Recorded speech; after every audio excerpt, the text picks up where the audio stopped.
माटी तले केतल माटी ऊपर कहउछन और मेट्रो 2027 नु मेट्रो बीजेपी सरकार थिबा पर्यंत ओडिसा रे हेई परिबो नै। एटा आपण मोर गोटे प्रोफेसी बोली भावी पारंते, कारण मेट्रो निर्माण करने जी संबल एवं जो भाया राजनीतिक इच्छा शक्ति दरकार सेटा मोहन माझी सरकार ना सेटा गत वर्ष भितर से प्रमाणित कर सारी। कारण जो प्रकल्प काम आरंभ हो सारी से काम को संपूर्ण भाव में बंद कर तार डीपीआर बदलेबू भूतल प्रकल्प आगे भूतल प्रकल्प करने को आपण को पूरा सर्वे करने को पड़ो, लैंड एक्वायर करने को पड़ो, तार फिजिबिलिटी देखा फिजिबिलिटी आप देखिले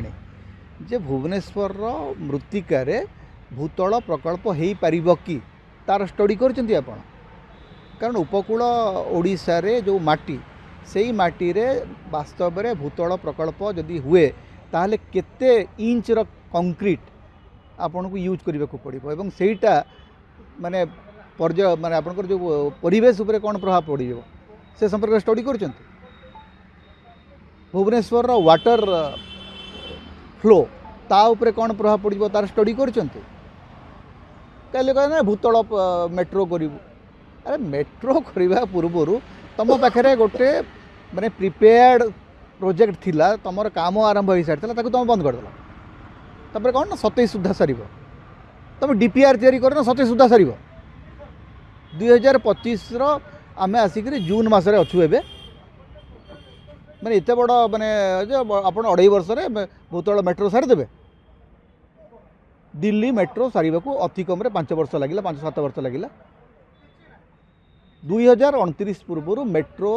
प्रकल्प हो पार ना आपण एटा लेखिक रखु एवं एटा आपण कहि पारंती मु माने कौन प्रकार भविष्यवाणी करिवार विश्वास करेनी, किंतु यही गोटे कथार मु भविष्यवाणी करी जे ओडिशार मोहन सरकार बिल्कुल मेट्रो रेल प्रकल्प ओडिशा रे करेबे नाही। कारण नवीन पट्टनायक जहाँ करते भांगा हूँ एकमात्र काम यांकर लक्ष्य हूँ जे माने लोकंकर कल्याण हो सेटा से चाहती ना तांकर एकमात्र काम हूँ जे नवीन पट्टनायक को निजर अहंकार देखेबे जे जो जहाँ भी भल काम होता जोटा से कले जे विजु स्वास्थ्य कल्याण भाया गोटे अति चमत्कार स्वास्थ्य योजना ताकू आनी माने खत्म कर देकरी आयुष्मान योजना आनिक सारा राज्यर लोक बर्तमान कौन दौरान से तांकर काम लोकंकर माने भल करवा नुह तांकर उद्देश्य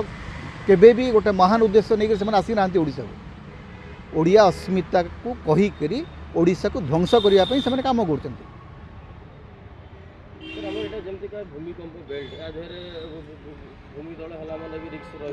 कथा हूँ मुझे तो कहूँ आप स्टडी कले कि आपणकर जो भूमि रे तार कौन इम्पैक्ट पड़ो तार एसेसमेंट तो करेंगे ना। आप गोटे प्रकल्प करने पूर्व तार क्लाइमेट इम्पैक्ट कौन पड़ो एनवायरमेंटल एसेसमेंट कौन हम ये सब करी सीना करेंगे। आप मने मने पृथ्वीराज हरिचंदन डिक्लेयर करदे जे भूतल प्रकल्प हम आप जियोलॉजिस्ट माने मंत्री जदि आप डीपीआर करना एसेसमेंट करना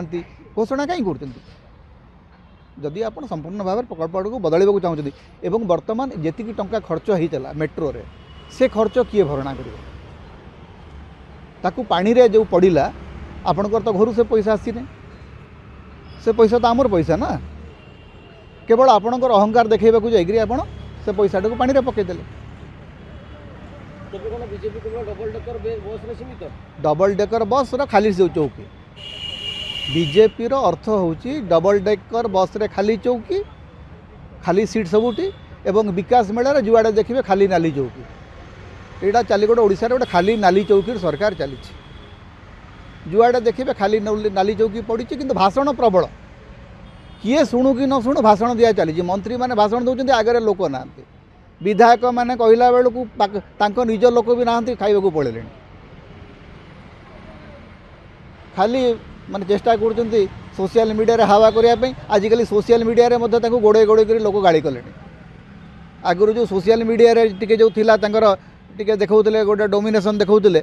माने आपण हठात देखिथे यही 6-7 मास है सोशल मीडिया रे बीजेपी वाला एमती गाड़ी खाऊँच जे आउ से पार्टी फिटे को साहस करूना। प्रथम थर पर आप देखिए से गोटे सब बड़ बड़ थिला जे सोशल मीडिया आम जहाँ चाहबू जमी चाहबू गोटे नेरेटिव सेट कर दे पारू क्षमता को आसला से नेरेटिवटा भी खत्म हो गला।